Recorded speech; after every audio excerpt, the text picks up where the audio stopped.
Good evening and welcome. My name is Casey Stevens, Director of the Phelps Scholars Program at Hope College.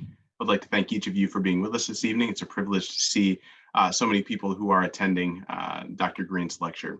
I would also like to begin by thanking this evening's sponsors, the Phelps Scholars Program of Hope College, the Psychology Department of Hope College as well, chaired by Dr. Charlotte Van Vliet, and the American Ethnic Studies Program, currently under the interim leadership of Dr. Scott Vanderstoep, also Dean of Social Sciences at Hope College. I forgot if I mentioned, my name is Casey Stevens, Director of the Phelps Scholars Program, and we're excited about this evening. The format for tonight will be to begin with an introduction from Dr. Yolanda Vega. Dr. Yoli Vega will introduce Dr. Green, who will give his talk, after which there will be a panel of respondents to questions that you all have the opportunity to submit. So go ahead, and if you look down at the bottom, you will see a Q&A button for questions and answers. And if you submit your questions to that at any time, beginning now or during the lecture or during the responding time from those of us on the panel, we will be able to see those and be able to answer those, hopefully as time allows. I would also like to thank a few folks who contributed greatly to tonight. As many of you know, things just take a lot more time these days. And so I think we would be remiss not to thank a few different folks. So thank you to Phil Blau and Leo Herzog. Thank you as well to Jordan Hill, Nancy Sierra, and Michael Brown for all of the work that went into this. And in addition to that, Dr. Charles Green, who is delivering tonight's talk, also did a great deal of attention and effort in planning his own event. And that would not have, we would not be able to have tonight go as it is if it wasn't for that. So thank you as well to Dr. Green. And thank you again to you all, and we will begin. Professor, advocate, leader, colleague, mentor, and friend. These are but a few of the words that describe and honor Dr. Charles Green, a treasured member of the Hope College community for the past 38 years. This evening, we will all have the opportunity to learn from and learn with a man who has invested his life in getting race right and equipping others to take that journey with him. The title of tonight's lecture, To Achieve Our Country, Pathways to an Anti-Racist Future, is evidence of that commitment. The facts about Dr. Green. He is a social psychologist with a PhD from the University of Florida. He teaches the life-changing Race in America and Race in Healthcare courses, among others. And during his tenure at Hope, he has also held a variety of leadership positions, such as the founding director of the Phelps Scholars Program, director of the Frost Center, and director of the first-year seminar program. While this all reflects his active involvement in the academic life of the college, Dr. Green is so much more. He is a man of integrity who sees the best in you. He listens courageously and nurtures your belief that you can and will make a difference. He is there when things get hard and life around you doesn't make any sense. He encourages hard questions and says, let's explore these together. He makes you laugh with a one-of-a-kind sense of humor and shares life lessons like, it may be more helpful to finish strong than finish fast. He sees and feels the pain of the world and joins you in working towards change. Dr. Green is, well, Dr. Green, a man who genuinely exemplifies Micah 6:8 and what it means to act justly, love mercy, and walk humbly with our God. Thank you, Dr. Green, for being at Hope, in our lives, and for leading us into those pathways. Good evening. Thank you so much for joining us tonight. I'd like to thank Yoli Vega for her kind introduction. I'd like to thank Casey Stevens, Michael Brown, and Jordan Hill for organizing everything. Thanks to Phil Blau for recording this talk, to Kyle Inman and Leo Herzog for their technical support, and to Alina Chavis, Jesse Montano, Amy Otis, and Casey Stevens, who will serve as respondents after the talk. That will be the best part, and you won't want to miss it. I appreciate the opportunity to be back this year. This is my second lecture in this series, but don't worry, it's my last. You get to hear somebody else next year. As I did last year, I'd like to begin with a land acknowledgement to help us remember where we are. We respectfully acknowledge tonight that we join on the traditional land of the Odawa, the Potawatomi, the Ojibwe, and other Anishinaabe people who were forced to relocate when white settlers moved into this area in the mid-19th century. We recognize, too, the continuing presence of the Anishinaabe on this land and their unique and enduring relationship with their traditional territories. I'd like to make another acknowledgement, too, a campus acknowledgement, if you will. At the turn of the 18th century, 42% of all households in New York City owned slaves. Only Charleston, South Carolina had more. It was one important reason for the prosperity of the region's white population, including many Dutch Americans. Enslaved people created significant wealth for those who owned them without ever earning 1 red cent for themselves, their families, or their descendants. When Hope College was chartered in 1866, the contributions of prosperous Dutch Americans from back east were critical to our survival. They had money to send to Hope, in part because of slavery.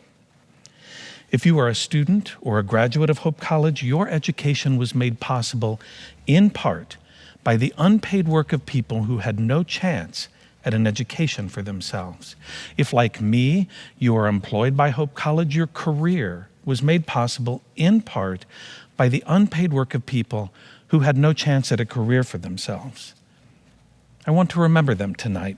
I want to see them in the shops, in the barns, in the fields, in the kitchens. I want to imagine their children and their grandchildren and to anticipate what they might have accomplished if the wealth created by their forebears had gone to them instead of to us.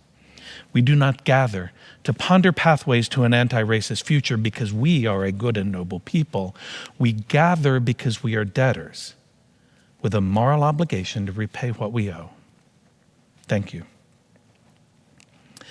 James Baldwin was one of my favorite authors and speakers. Imagine the gay love child of Ta-Nehisi Coates, Cornel West, and Toni Morrison. That was James Baldwin. In The Fire Next Time, published in 1963, Baldwin laid out a damning indictment of American racism. Still, in the very last paragraph of the book, he wrote, "If we do not falter in our duty now, we may be able, handful that we are, to end the racial nightmare and achieve our country and change the history of the world." It gives me hope to know that Baldwin had hope. Not a cross our fingers, I wish I may, I wish I might kind of hope, but a realistic assessment that when the time is right, a group of informed, insightful, determined people can make a difference. Is this such a time? Are we such a people? In 1968, the National Advisory Commission on Civil Disorders, the Kerner Commission, concluded that uprisings in the nation's cities were the result of discrimination and prejudice embedded in white supremacy. The commission recommended a massive effort to address the systemic racism in our national policies and practices. Instead, we filed the Kerner report in the dim recesses of our national memory, and the backlash to the era of civil rights was fully underway. White flight, Supreme Court rulings that undermined school and residential integration, more white flight, Nixon's campaign for law and order, white flight. These things and many more ensured that the civil rights movement would not rein in racism. Instead, we redefined the movement as a fight for the desegregation of certain public facilities, buses, bathrooms, water fountains, and then pretended that the broader fight for true equality never took place. Eddie Glaude, professor of African American Studies at Princeton, says that the backlash to civil rights triumphed in 1980 with the election of Ronald Reagan. Reagan decried welfare queens and strapping young bucks, living off the largesse of hard-working white people. He declared his solemn commitment to states' rights, and he even echoed that familiar refrain, "The South shall rise again." We became a trickle-down nation, and for most of the next 40 years, my entire adult life, we did everything we could for the top 10% and as little as possible for everyone else. Political scientists Jacob Hacker and Paul Pearson argue that the attitude of plutocrats today toward the 90% is this: let them eat tweets. So I am challenged by Baldwin's hope. Baldwin raged against racism his whole life. If Baldwin can hope, then I, a naive and complicit beneficiary of racism, one pasty piece of tile in the mosaic of white supremacy, then I have a moral obligation to hope too. Hope in a realistic assessment that when the time is right, a group of informed, insightful, determined people can make a difference. Is this such a time? Are we such a people? I don't know. Maybe, maybe not. But I do know this: the choice is ours. If we want this to be such a time, it will be. If we want to be such a people, we will be. It's up to us. To embrace Baldwin's hope, we need to begin with answers to these fundamental questions. First, where are we now? And second, where do we want to go? How do we get there? What are our pathways to an anti-racist future? Let's get started. We need to know first that what's happening now is rooted in the past 500 years. I call it the history we inherited. Most white people assume that racism is a form of ethnocentrism. Europeans traveled the world, they met people different from them, and because of the difference, they didn't like them. But that's not the way it worked. Racism, as it turns out, didn't used to exist because race didn't exist. Race, as we understand it, was invented by Europeans as a justification for colonialism. The monarchs of Europe and the leaders of the church were eager to fan out across the globe and exploit both land and people. There's a reason Jesus said that it's easier for a camel to go through the eye of a needle than for a rich person to enter into the kingdom of God. Where our treasure is, there will our hearts be also. European colonizers enslaved millions. They murdered millions more. We have a word for that: genocide. It took a while, but Europeans did land on a justification for their violence and their greed. Much of 18th century European science was devoted to categorization and classification. In the spirit of the times, why not categorize and classify people too? Why not explain that there are levels of humanity, that Europaeus is demonstrably superior to Americanus, Asiaticus, and Africanus? Remember, everything is not only more impressive in Latin, it's also more true. Once we can agree on the inherent superiority of the people with money and power and the inherent inferiority of the people without, the dissonance between good Christian and genocidal enslaver disappears. And we can rest easy once again, secure in the knowledge in our status as a favored people. That's why Bree Newsom Bass, the woman who took down the Confederate battle flag outside the South Carolina state capitol, says that there is no white identity apart from racism. The exploitation was bad, but the justification for the exploitation was worse because it perpetuated the exploitation across the centuries.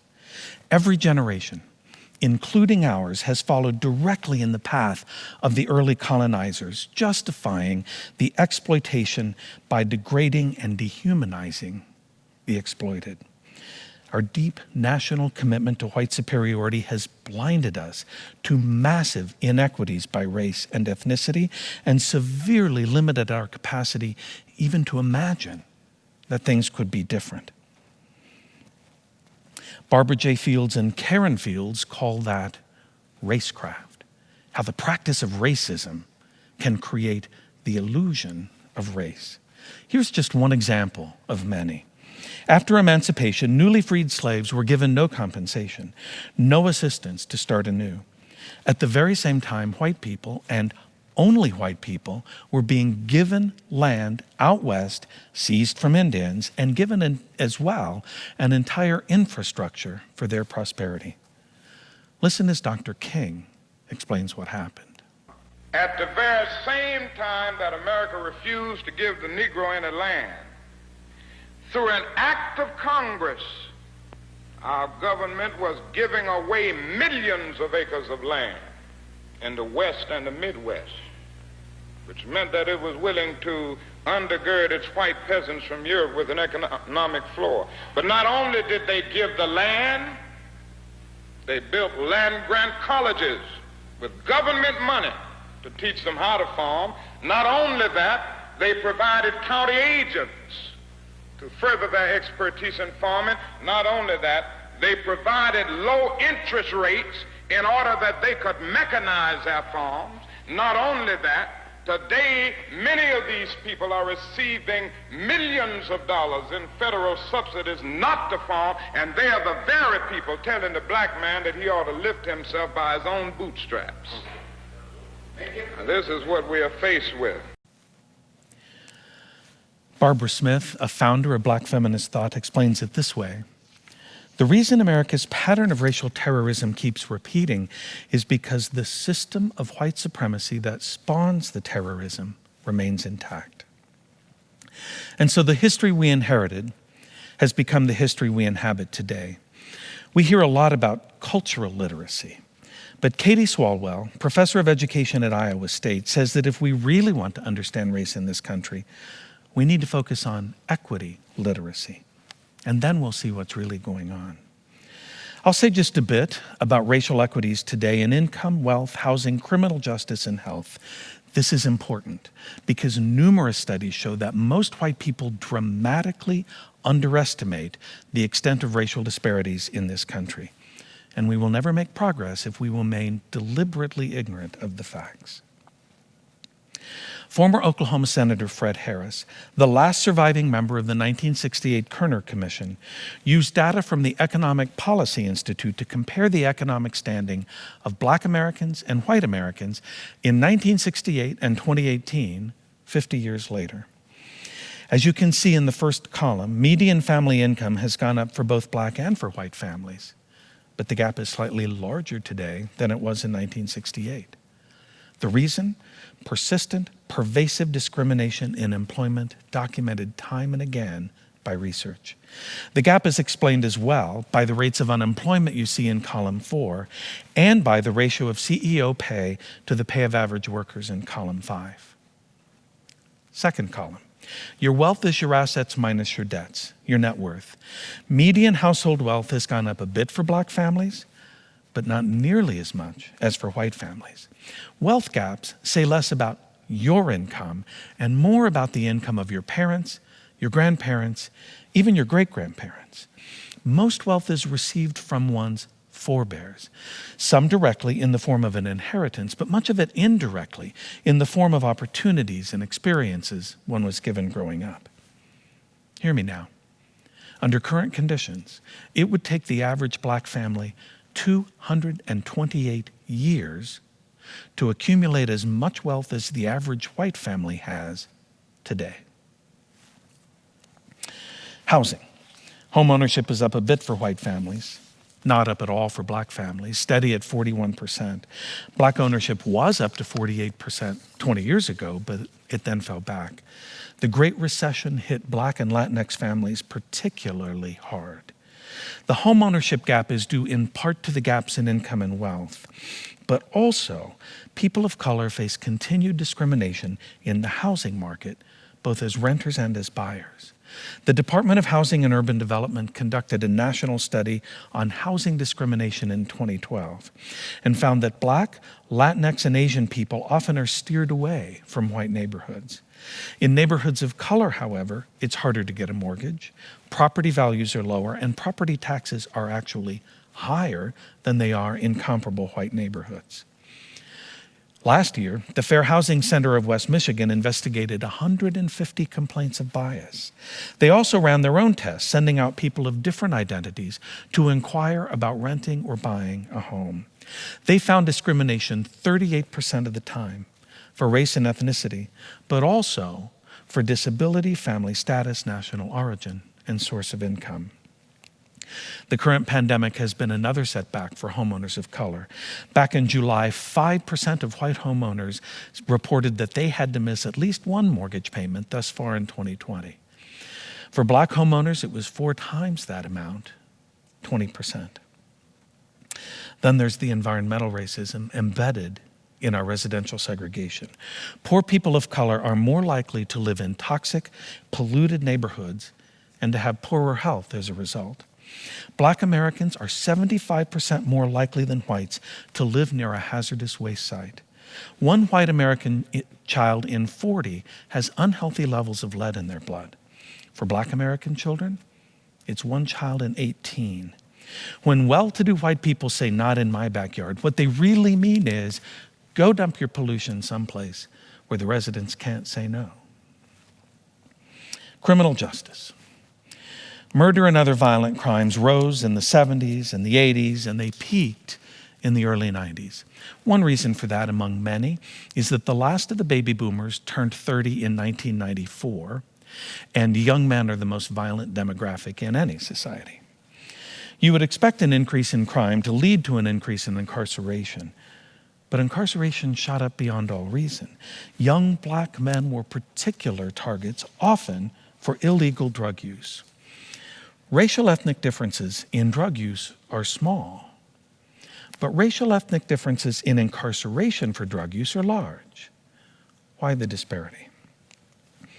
Police officers have a lot of discretion in carrying out their responsibilities, whether someone gets pulled over, gets a ticket, whether the car gets searched, whether someone gets a warning or gets arrested. After an arrestee is taken in, prosecutors have similar levels of discretion. Manhattan District Attorney Cyrus Vance Jr. authorized a study of his office to see whether prosecutors were treating suspects differently by race. They were.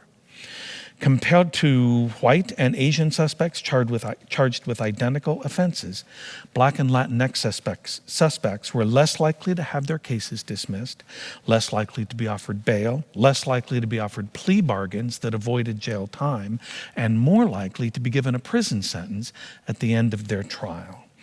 Similar studies have found similar results in other cities as well.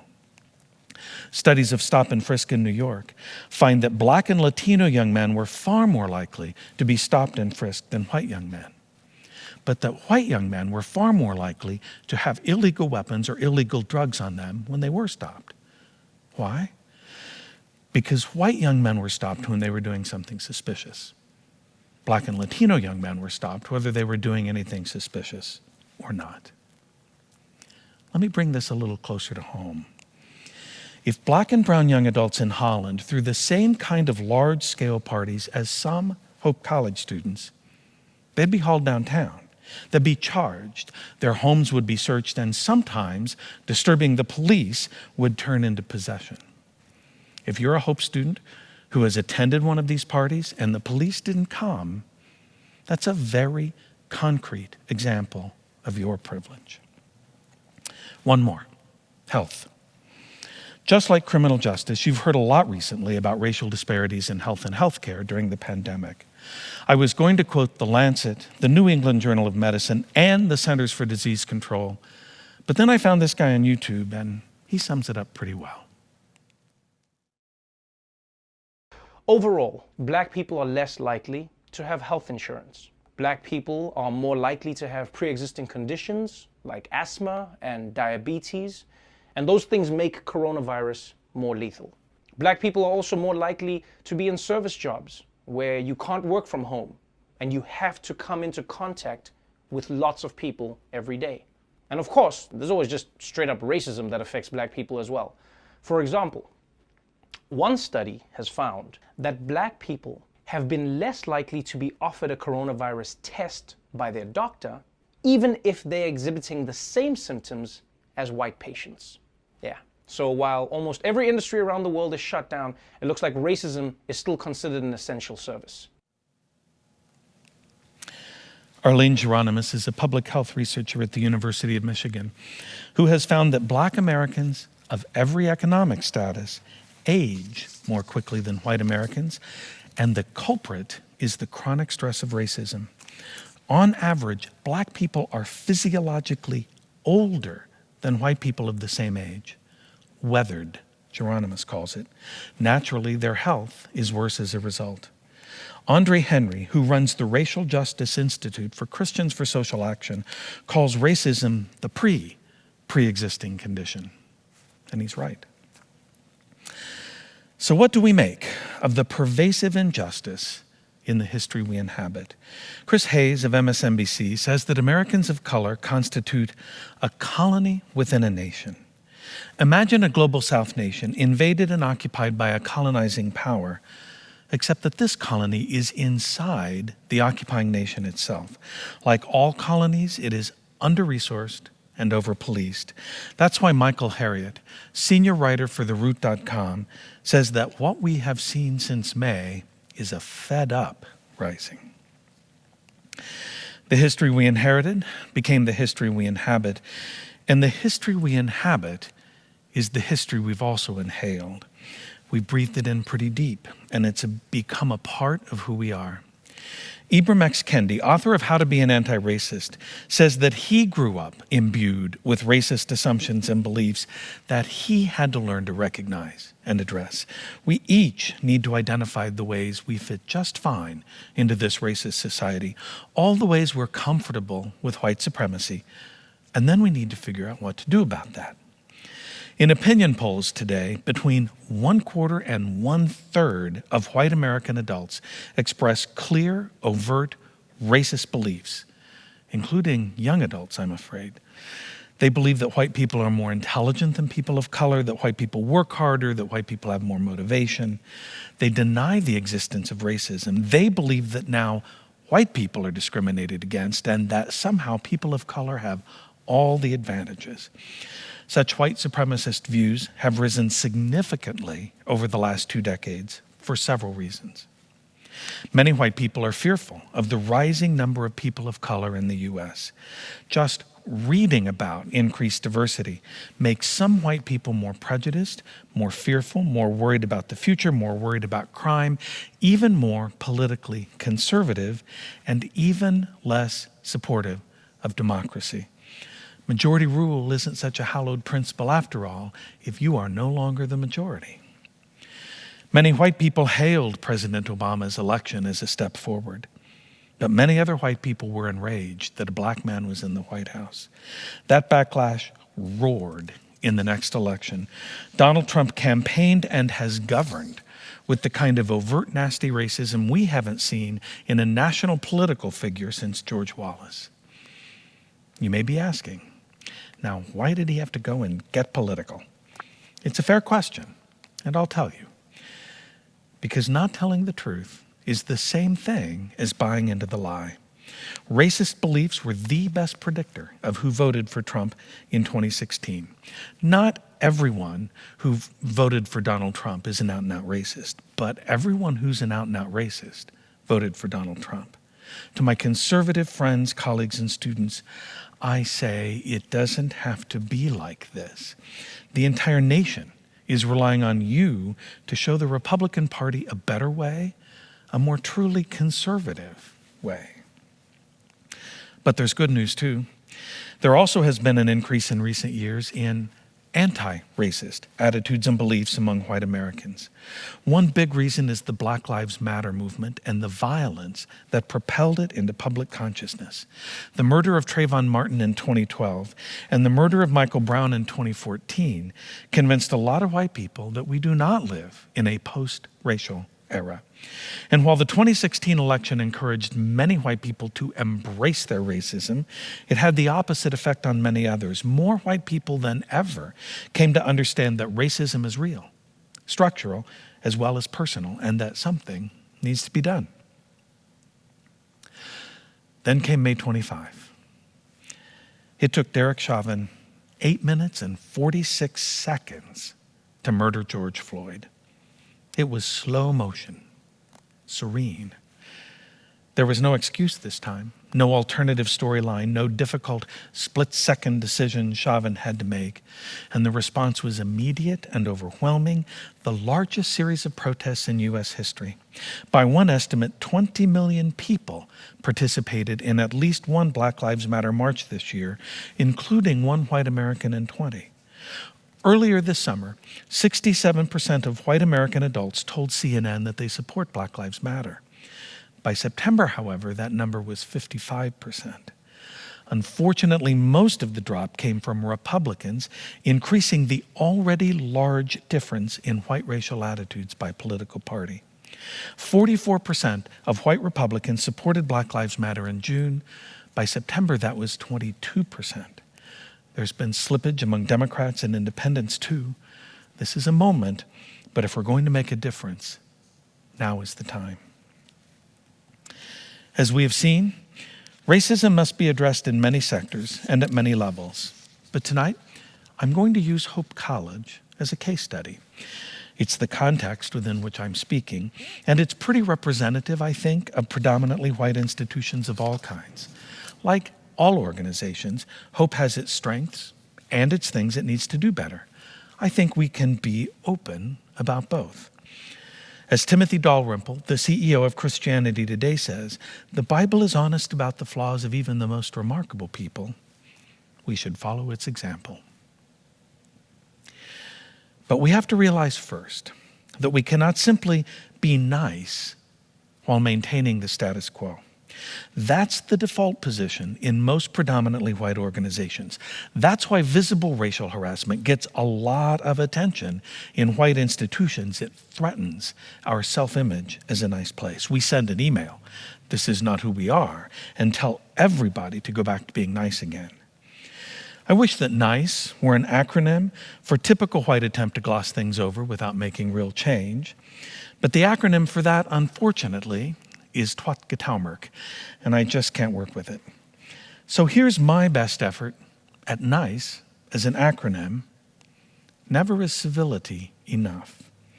Courtney Cogburn, professor of social work at Columbia, says it like this: I don't need you to like me. I need you to hate racism.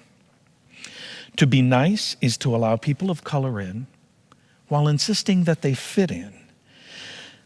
Insisting that white people deserve to be comfortable, always, and deserve to have everything their way, always. Nice is just a polite way of perpetuating white supremacy. Play out this thought experiment with me. What if we treated the coronavirus pandemic the way we usually treat the racism pandemic? Here's what we'd do. We'd have Pandemic Awareness Week with speakers and panels, and we'd feel braced by the vigorous exchange of ideas.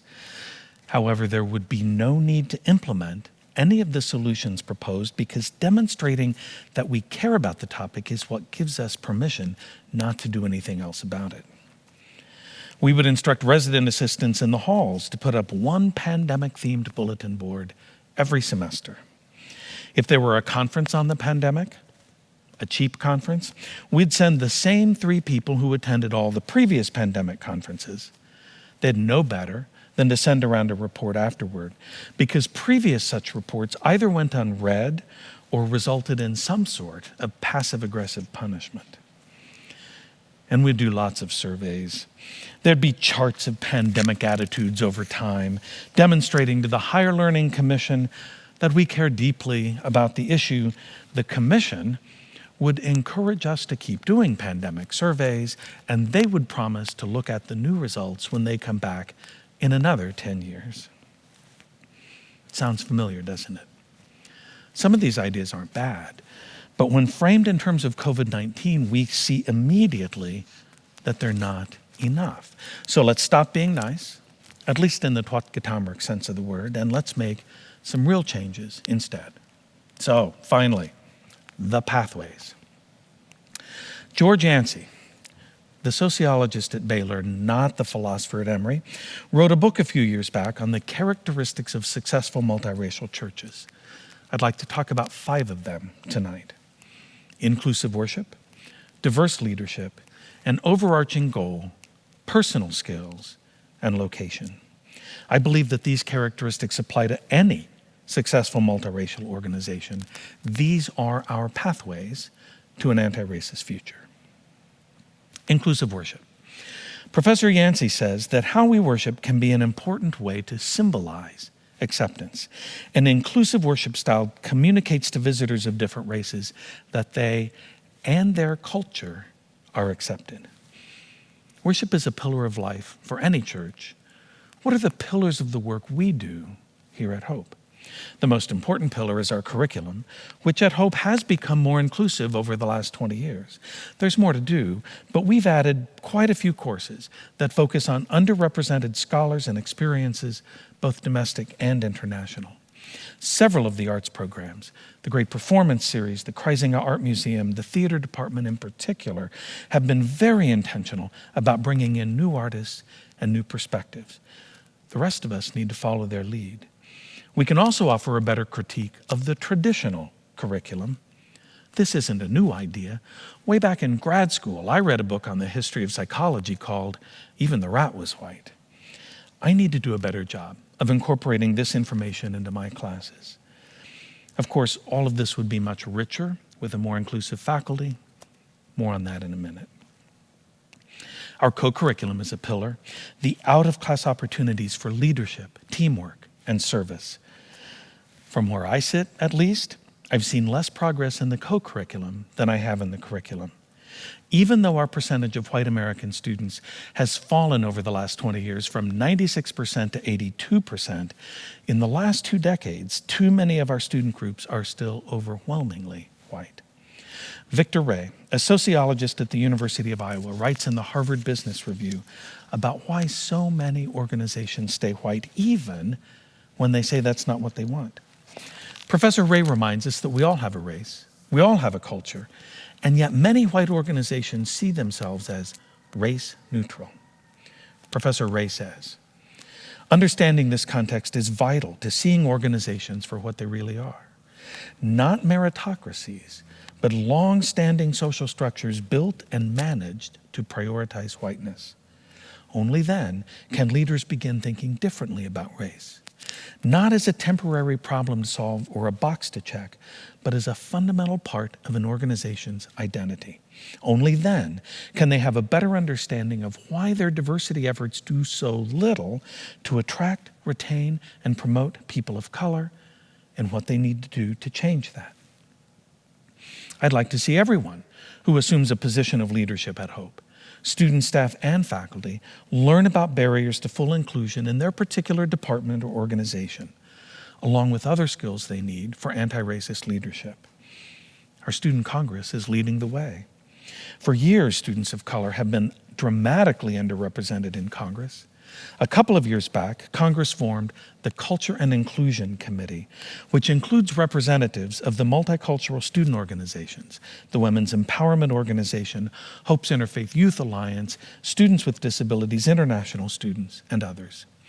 The chair of the committee serves on Congress, and the committee as a whole offers advice on the issues that Congress considers.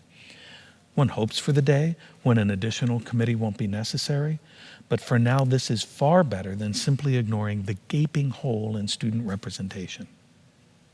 So let's de-center whiteness in our other student organizations too, creating more entry points for students of color, and frankly, more reasons for them to want to be there. Let's also do a better job of supporting student organizations focused on students of color. Let's give the Center for Diversity and Inclusion the staffing, the budget, and the facilities they deserve.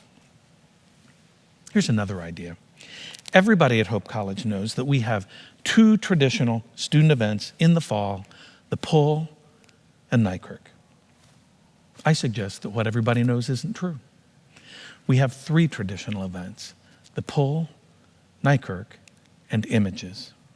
For 26 years, Images, the brainchild of Yoli Vega, has been a chance for international students and American students of color to take center stage and shine.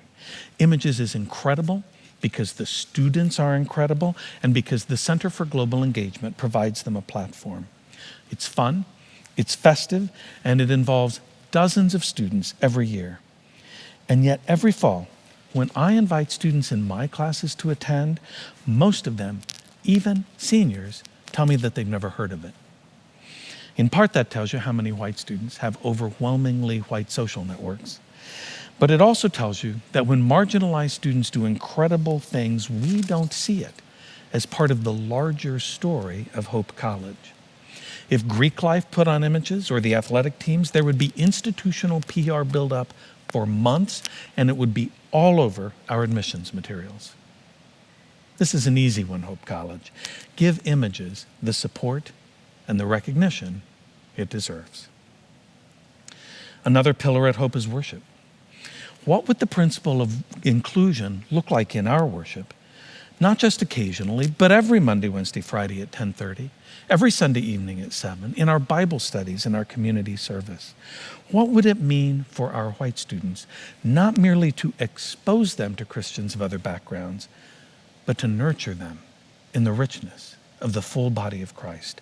What would it mean for our students of color and international students to see themselves as integral to Hope's Christian faith and practice, not as guests who have to be brought in from somewhere else to make a special appearance? We're transitioning, as you can see, into Professor Yancey's second pathway, diverse leadership, which I like to call representative leadership. Multiracial leadership is important because members of different racial groups desire to feel represented by members of the church, especially racial minorities who historically have received a lack of respect for their opinions and perspectives. Let's take a walk with a typical student on a typical non-pandemic day. The alarm goes off way too early and pierces through the sleep only after 3 hits of the snooze button. A cup of coffee for an early class, followed by a trip to financial aid to check on a loan and a stop at business services to make a payment. An hour in the library, a class in the music building, a quick lunch, 3 hours of lab, an appointment at the Bo Richter Center, an errand at the registrar's office, a stop at student development, over to Klutz Market to grab a sandwich for supper, and then back to the library to study for an exam and keep an eye out for a certain someone. Most days, a student can be all over campus just like this and never once encounter a faculty or staff member of color. They might, but odds are against it. What a terrible message to our white students. What a cruel message to our students of color. I'm grateful for the leadership of Sonia Trent Brown, our Chief Officer for Culture and Inclusion, to open up our faculty searches to a more diverse set of applicants. We need more academic departments to bring in new voices, new representatives of what academe, young academe anyway, looks like these days. And we need a similar initiative on the staff side. Think about the many jobs at Hope for which we recruit locally, often someone without a college degree. The city of Holland is 1/3 people of color. I can tell just from perusing the employee directory that our staff is closer to 3% than to 33%. And because of our tuition remission program, a job at Hope for many employees is an affordable way to send their kids to college. Scores of people in this community take a job here in the hopes that it will be a gateway for their children. Right now, those gateways are reserved almost exclusively for white people. Here's an interesting pathway from Dr. Yancey, an overarching goal. Surprisingly, very few of the churches in the study made being multiracial a primary focus of their church. Rather, multiracial churches tended to have a goal that was aided by the fact that the church was multiracial. Evangelism, for example, or neighborhood outreach. I speculate that having a goal separate from racial issues is important for helping to sell the members of the church on the importance of becoming multiracial. Hope's primary goal is the education of our students, and there is tons of evidence of the educational benefit of a diverse learning environment. Patricia Gurin, Professor Emerita of Psychology and Women's Studies at the University of Michigan, has done a great deal of work on this. She and her colleagues have identified 7 ways that diversity in education benefits both students and society as a whole. The first 3 concern student engagement in learning. Students who participate in more diverse educational contexts exhibit greater growth in active thinking, intellectual growth and motivation, and a broad range of specific intellectual and academic skills. A diverse environment expands students' knowledge of the world. But more than that, it restructures the way students think about the world. And that's the kind of cognitive development that we prize in higher education. In addition, diverse learning environments promote 4 elements of good citizenship and effective participation in democracy, a critical need for the U.S. right now. The inclination and ability to take the perspective of others, increased participation in democracy and community service, greater knowledge of other racial cultural groups, and greater inclination to get to know people from a wide variety of backgrounds. The ability and the willingness to work collaboratively with those who are different. Intellectual growth is an important overarching goal for any college. But at Hope, racial justice helps us meet another goal we value, doing our work in the context of the historic Christian faith. Those of us who are Christian believe that all people are children of God, made in the image of God, bearing that image in their bodies. Nonetheless, in absolute opposition to the gospel message, racism runs deep in the white Christian church, both old-fashioned bigotry and motivated denial of the reality of racism today. Robert P. Jones, CEO and founder of the Public Religion Research Institute, developed a racism index that measures the extent to which people deny the effects of racism in employment, housing, health, etc., the kinds of things we talked about earlier. White evangelicals have the highest racism score, but white Catholics and white mainline Protestants aren't far behind. Every white Christian group scores well above the national average and even farther above non-religious whites and black Protestants. Hear me now. White U.S.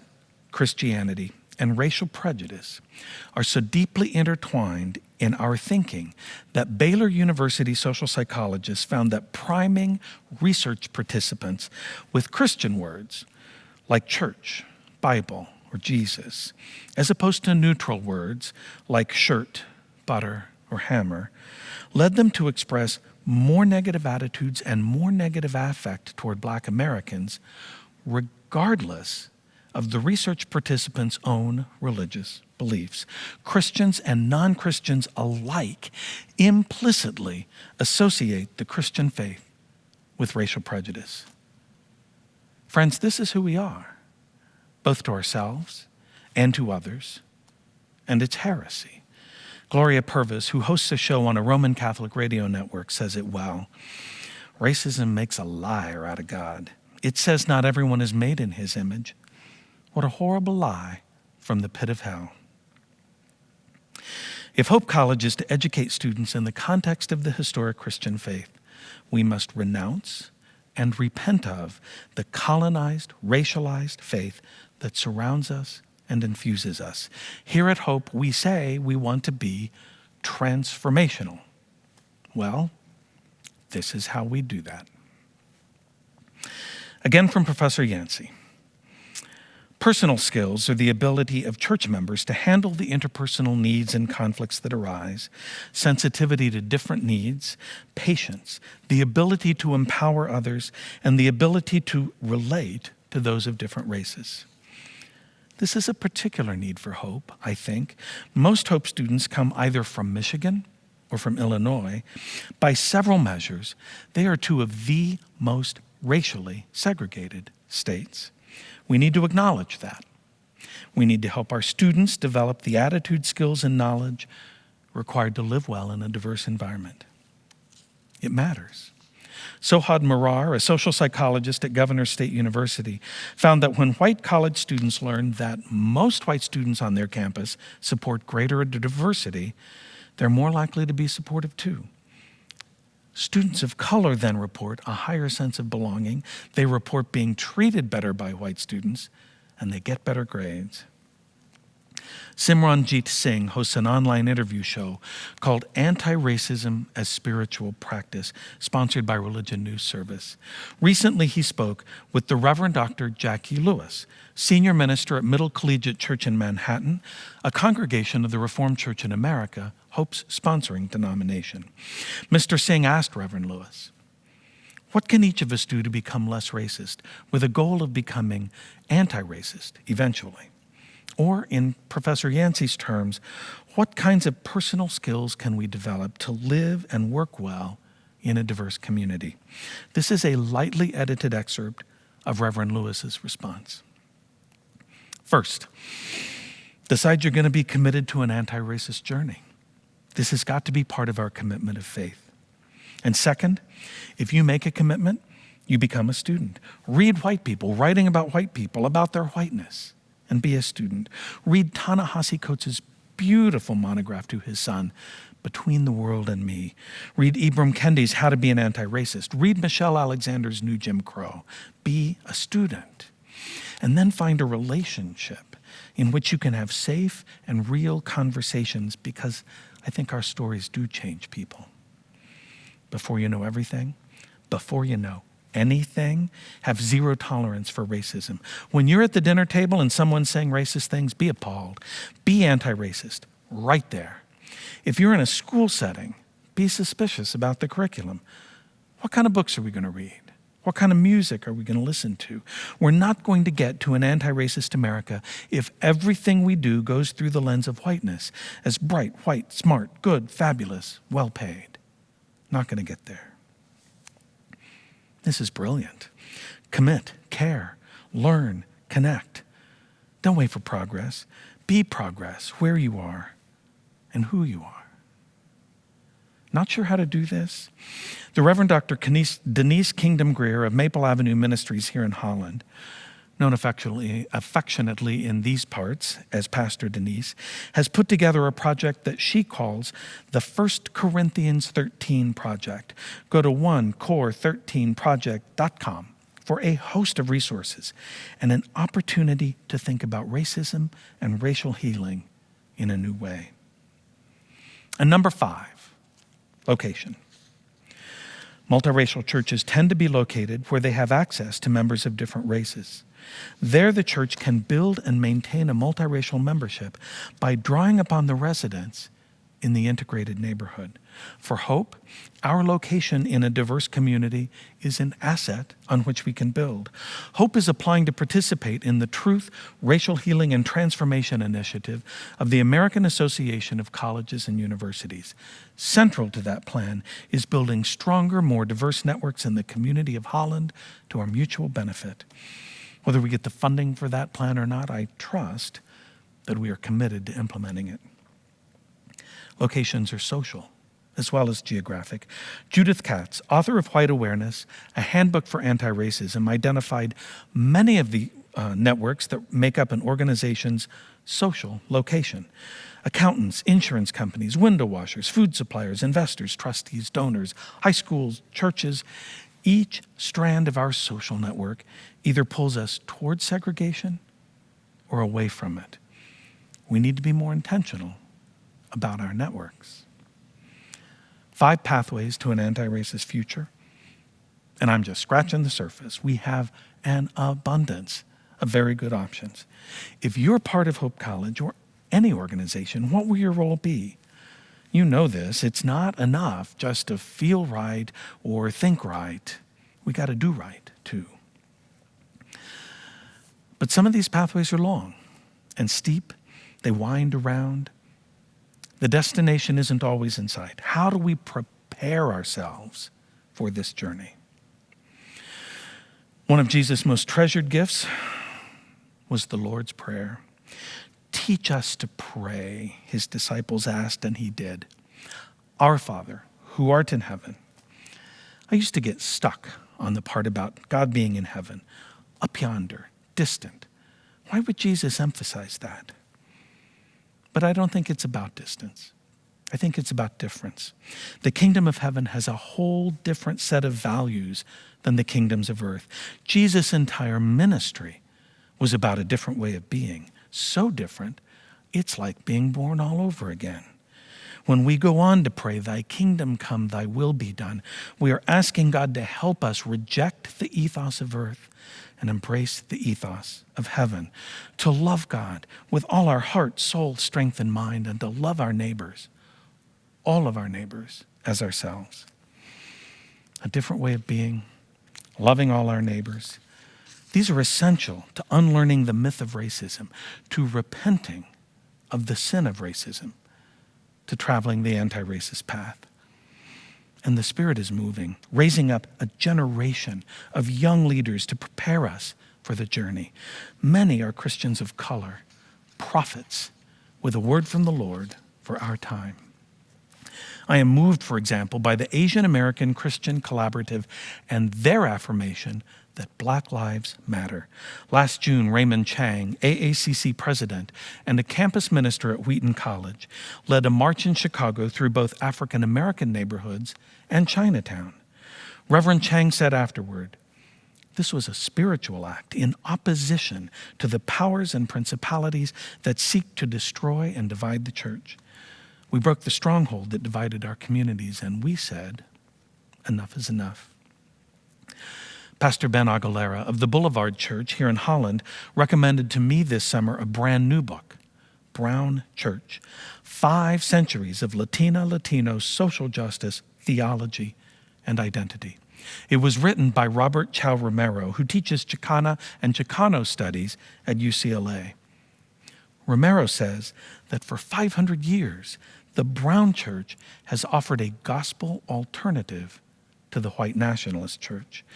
Romero points out that Galilee was a borderland with a mixed, in-between population, despised both by the Roman Empire and by the Jewish elite. In several senses, Jesus was a brown preacher from a brown place with a brown message.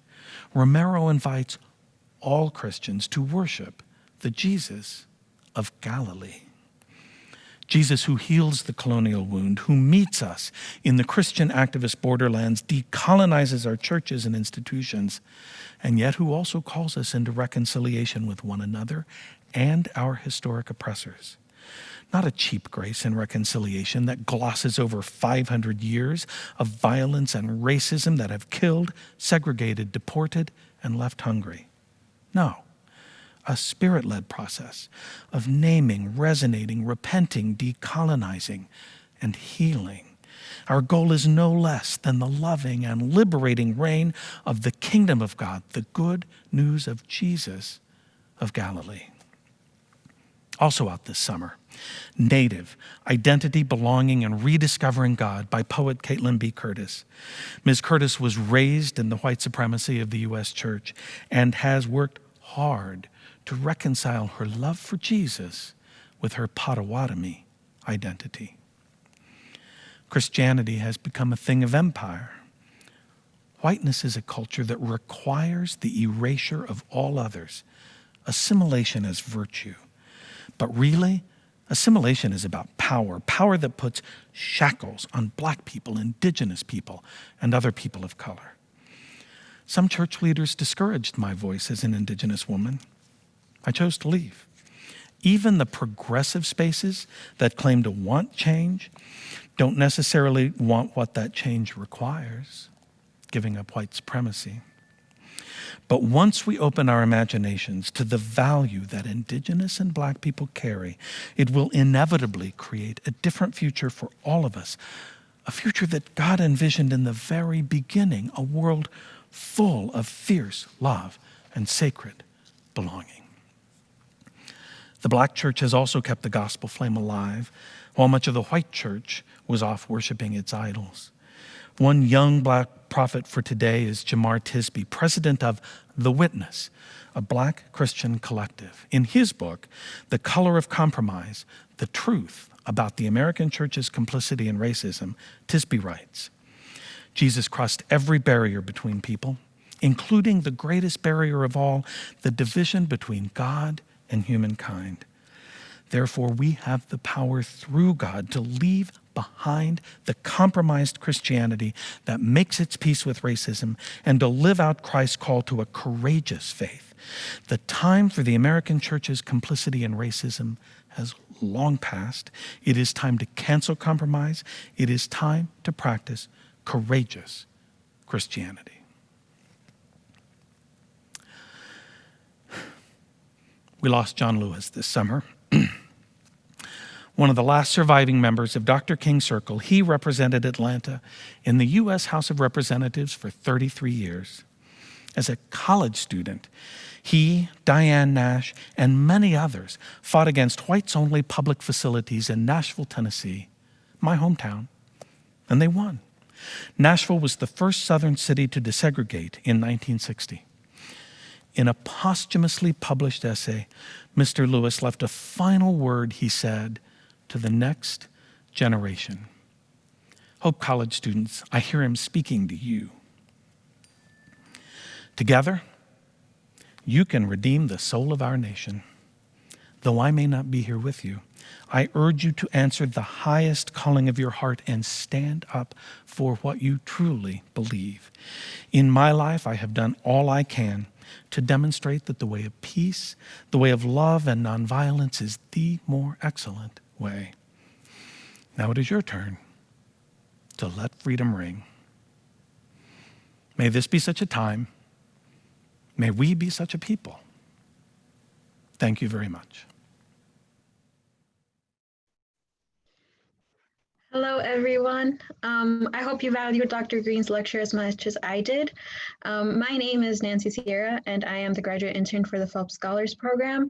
This evening, we have an amazing panel here to answer your questions.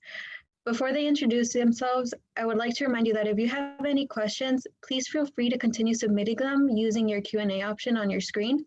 And with that, I welcome our respondents to introduce themselves.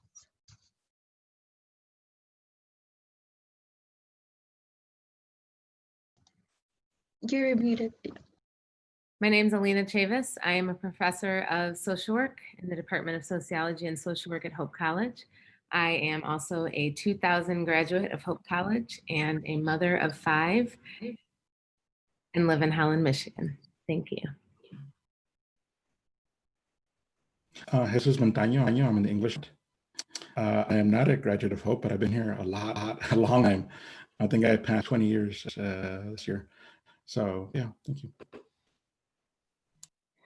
Hi, my name is Amy Otis. I'm the Senior Director for Global Engagement, and I am a 1996 Hope College graduate and have been here at Hope for a number of years.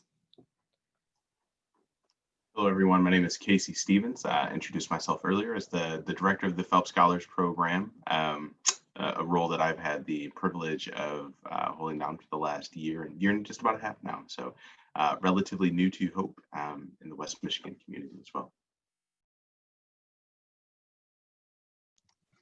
Thank you. And I will start off with the first question, which is, can we talk about the importance of hard work and personal responsibility for staying out of jail and getting ahead in life?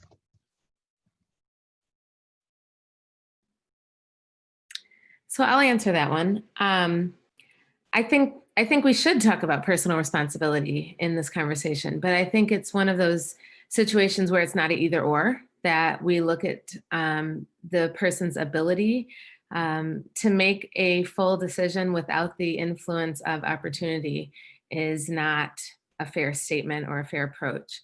So when you're looking at someone's decision-making process, you also have to take into consideration other opportunities that they could make a different decision, that they've experiences that they've had modeled for them, connections and that they have in society beyond what's in front of them, and belongingness beyond that. So I don't think it's a either or question. I think it's an and both. Nancy, if I can add to that one as well. I think the way I look at it is I'm really big into hard work. I believe that I got through in many ways because of hard work, because I worked hard. I mean, I really did. But at the same time, I would be remiss if I didn't say that a lot of people helped me along the way. And a lot of doors were open for me that were not open. And if they were not open, I don't know what would of me. I don't know what my life would have been like. So it's a matter of access. I think limited opportunity. It's a matter of access. What does everybody have the same access to things? I mean, that's the base being back of equity is access to things. Everybody have a fair shot at it. And so for me, yeah, I don't think it's. I would echo those words. It's not a question of either. It's not labeling somebody who has gone to jail as somebody who doesn't work hard or doesn't want to take responsibility for their actions. A lot of times, so it really comes down to access. And I have to say, me, if I didn't have access to things, God knows what would have happened. I don't know where I would be. I don't know the kind of person I would be. So I'll leave it at that.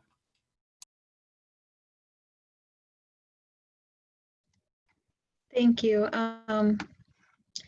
Our next question is affirmative action a legitimate way to address racism, or is it a problem too?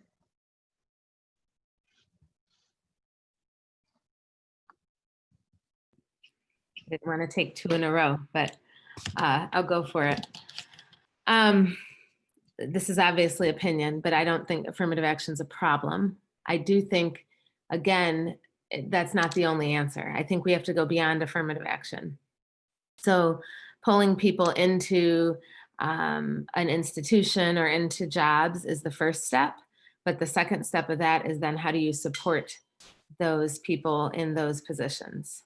Not just sort of throwing them to the wolves. And I know I can speak from an institutional standpoint. When you're a represented person of color on a predominantly white campus, you get asked to do a lot of stuff, whether that's committees, whether that's speaking engagements, whether that's mentoring students, and it can end up draining you as a faculty. And that's the case across the board, right? What are the supports around that affirmative action, not just bringing people into the institution? And, I think in another piece that we often overlook when we have conversations about affirmative action, there's some of the ways that affirmative action has existed informally for, well, forever, right? When you think about scholarships, for instance, that are based on legacy of enrollment at an institution, that's a form of affirmative action, but for whom, right? It's giving a benefited advantage to a person's ability to enroll at said college. And that is based in the fact that their parent attended that institution. Well, historically, if we look at the historical enrollment of Hope College, who is that overwhelmingly benefiting, right? That's overwhelmingly benefiting white students. If we look at it's not what you know, but who you know, and who you know is going to be someone who has historically looked like you or your predecessor, like your grandparent or your parent that helps get you a job, and they've historically held significant positions of power or advantage within an organization, right? So I think it's also important to make sure that we're asking a whole question and not only asking the question when it begins to benefit somebody that doesn't look like you, right? And so, yeah. And to recognize what we're talking about, because affirmative action actually benefits more women than any population, right? And so looking at what we're actually naming when it's not just about race. Thank you for that. Is there an option for an anti-racist Republican other than to leave the party?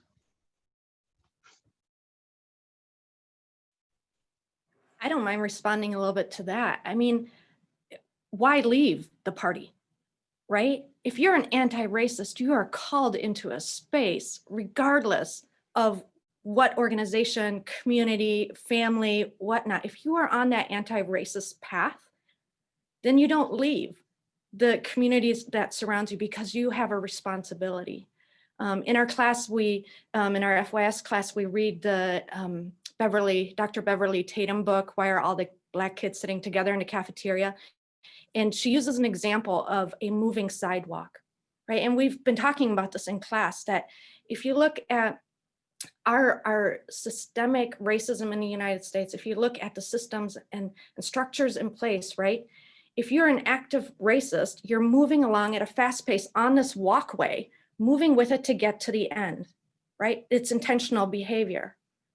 If you're a passive racist, you might just simply be standing still on this moving walkway, still moving into a direction that benefits certain individuals, right? And you may say, well, I'm not involved, I'm just standing here, but you're still benefiting from that.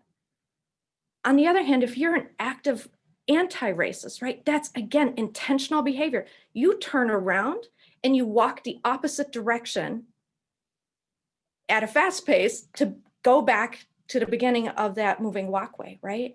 So there's intentionality in many ways. And I would argue we don't leave our communities, we don't leave the spaces. If we are anti-racist, we are committed to speaking truth into the spaces that God has placed us in.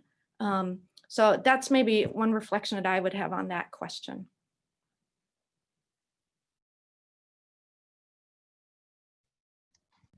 Thank you. So with Hope being a Christian college, how can a Christian college follow Jesus' examples in addressing racism?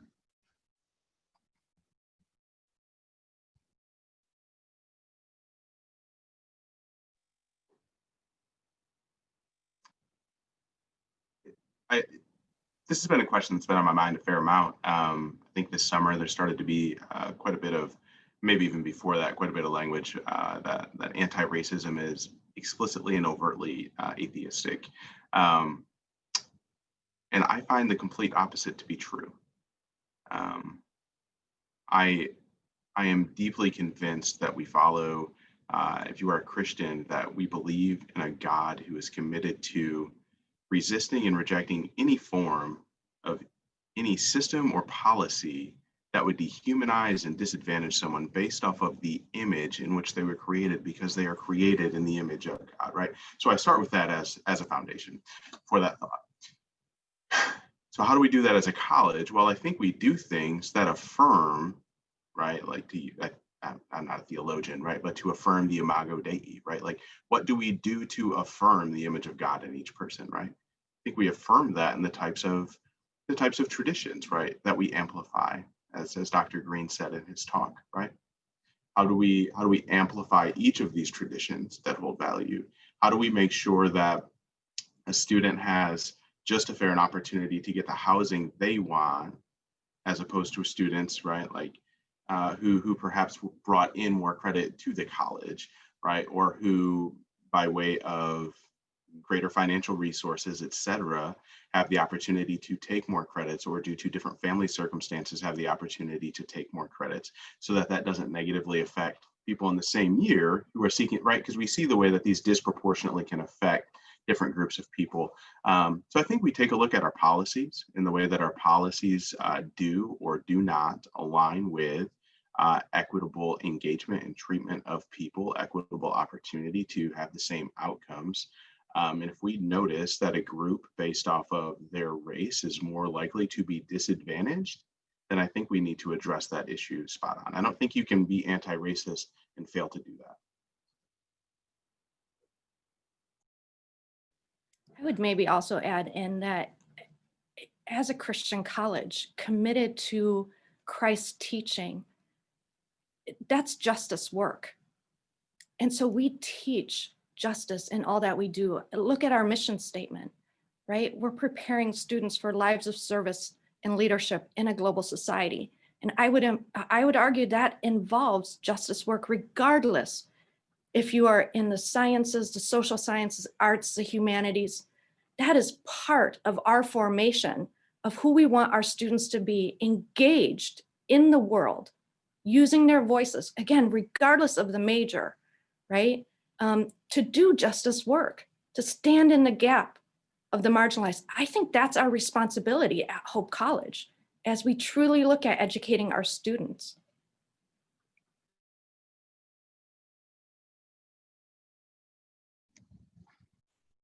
And with that, do you have any advice on how a student can be better at eliminating the barriers to racial inclusion within organizations?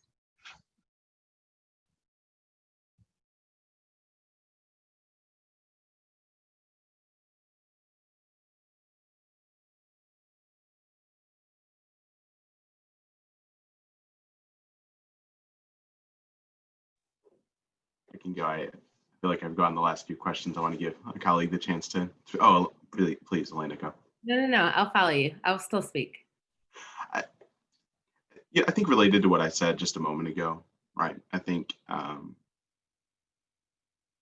saw, I'm just like anyone else, and I think I saw a meme a little while ago that said if your organization fails to recruit and retain people of color, it's not because there aren't enough talented people of color out there.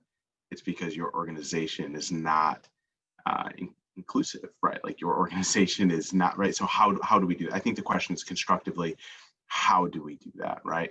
I think there's two ways you look at that, and one of it, right, is some of that heart issue, some of the way that you are engaging, some of the ways that you are speaking or not speaking, just as importantly. What are some biases that you have or have not checked in yourself as a leader that are affecting the way that your student organization exists, the types of activities that you do, who are you giving voice to or not giving voice to? And I think that also then connects to, like, what are some of the spoken and unspoken ground rules about the way that you operate, right? Who do those include? Who do they not include? What do they affirm? What do they not affirm? So evaluating values, evaluating your own heart, evaluating kind of your rules, spoken and unspoken, are some things that I would start with.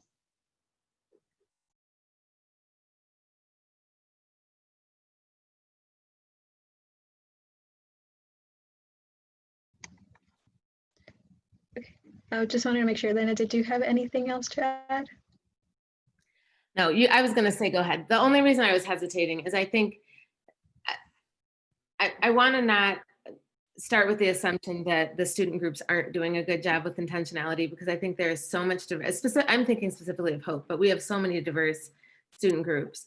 But one of the things that I think we don't always consider is the exhaustion of being kind of the only person of color voice in a group. And I think that the inclusion needs to be intentional, but also broad, right? That you're not just asking your one Black friend or your one Latino friend, but that you're being intentional about sort of bringing in large groups of students of color into groups. I mean, this is one reason why the program we teach for Phelps Scholars works, right? Is because it's insular and helps our students not be exhausted by the constant asking. But I think it just made me flip back to the affirmative action piece too, of that we need to support once they're in, not just pull in, but also then wrap around and support. Thank you. Our next question is, how do you recommend starting a conversation about race and just facilitating that with like people of color, especially if you are not used to having these conversations?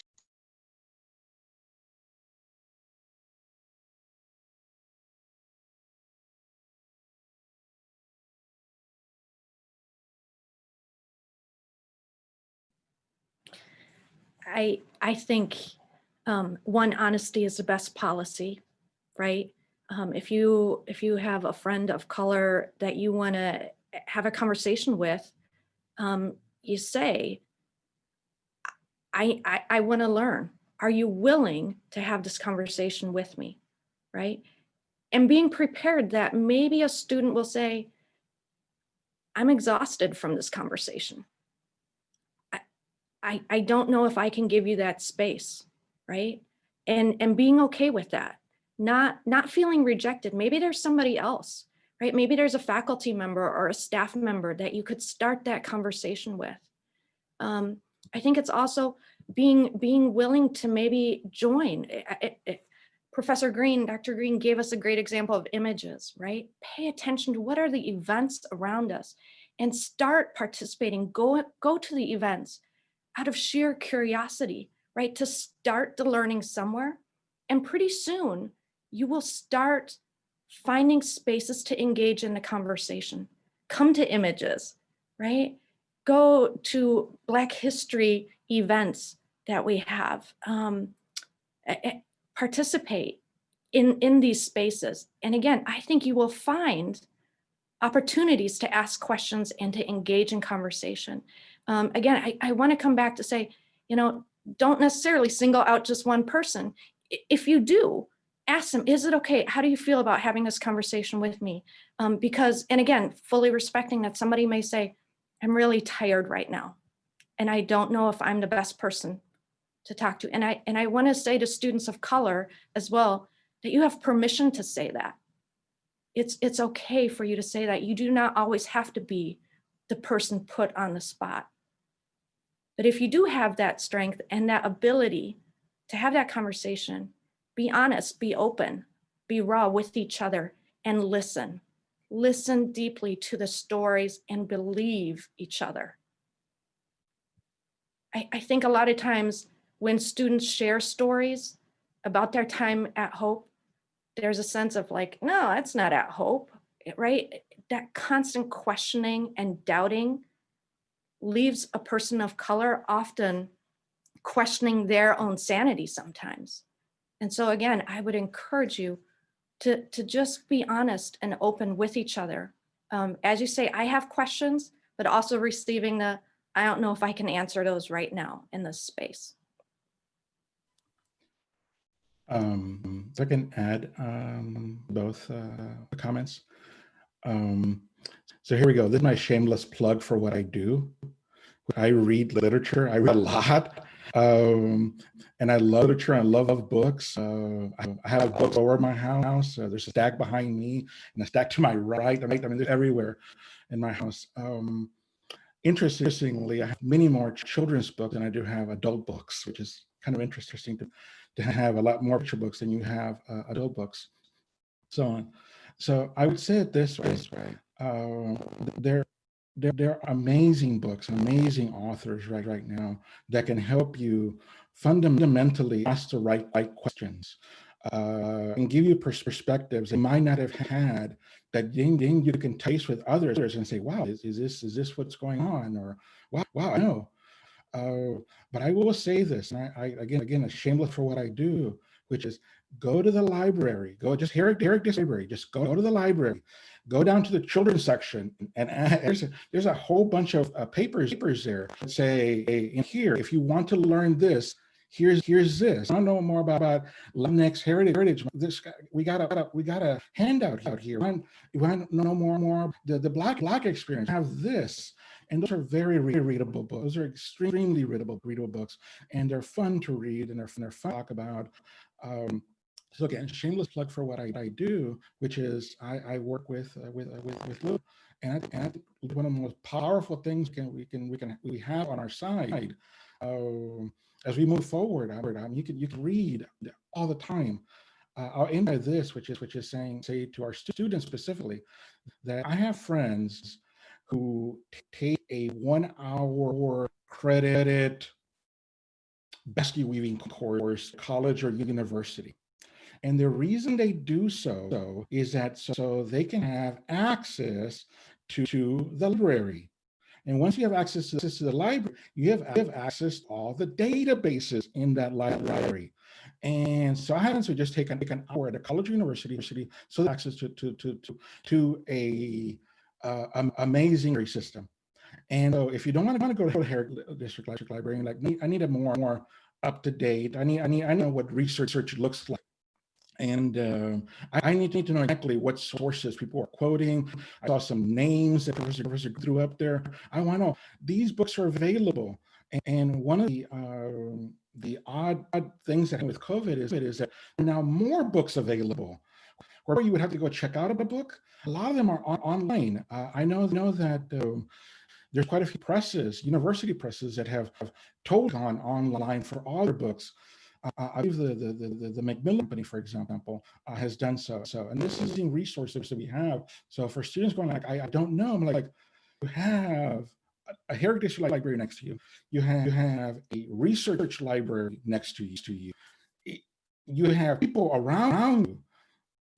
If you don't know, maybe you're not intently seeking, you're not reading Hope College for all it is worth, or the community for its worth. Sorry, I got impassioned. I'll stop now.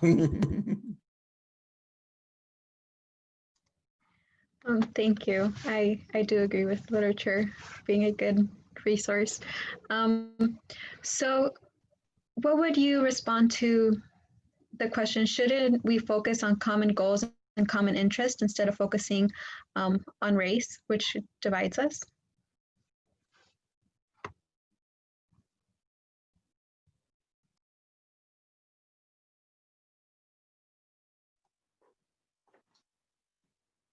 I'll give it a shot. I'll try to be brief because I feel like I'm answering a lot. Love to hear from other folks too. I guess, one of the things that I think when I hear that question is, what is our common goal? And I think there's a presumption there that our common goal might not involve race. If our common goal involves racial equity, if our common goal involves anti-racism, then I think we probably need to address race. That's my initial thought when I hear that question. There was, and as I was reading the question, there's another part to it, kind of a follow-up to it, kind of asking if Jesus focused on race or if he focused on on a person's heart. And well, I think if a person had racism in their heart, then that probably would have been something that was addressed, right? So I don't know that we can always just so easily distinguish these things from each other. That's my initial response to that. Is I think we need to. I think if we fail to address race, we are failing to address sin, right? Like if we fail to address race, we're failing to address the way that the sin of racism has and continues to affect people. I don't think it's about guilt, right? Like I'm not here to make anybody feel guilty, but there's plenty in scripture and there's plenty I think in society too, that like when we grieve, when we've wronged someone or when someone has been wronged, that's a good thing. I'm not here to make anyone feel guilty, but I do think there's some grieving that might warrant repenting and turning away from something that is warranted. And that does deserve attention.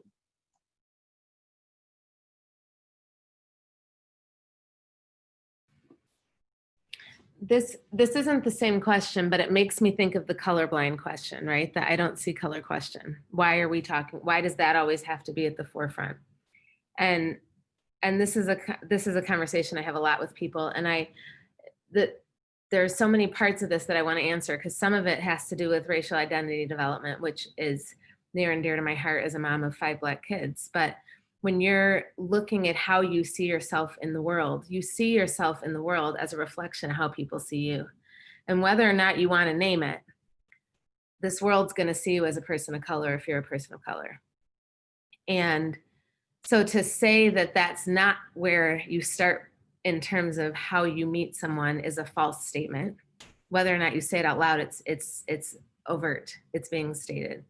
And so I think we want to separate these things out because it is messy or because it's challenging or because it makes us look at ourselves too deeply, and we don't want to do that. But that ultimately we have to be willing to step into these uncomfortable places and address our own discomfort and say, you know what, I do see you as your whole person. And I do want to know all these other things about you and talk about the fact that you're Black, right? There's a lot about me other than the fact that I have a white mother and a Black father who is a civil rights activist, right? But to deny that part of me is denying me.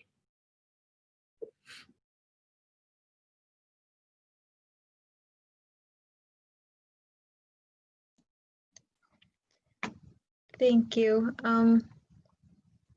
I think we're out of time. Unless there's something really important that one of you wanted to address. My really important thing is to say thank you to dear and wise friends. Okay, so with that, our time has concluded, and thank you for all of the respondents and Dr. Green, our sponsors again, CIT, for making this whole event happen. And thank you for participating, whoever's watching. And I hope you continue learning and engaging with race and how to be an anti-racist in the various spaces that you are. And thank you so much.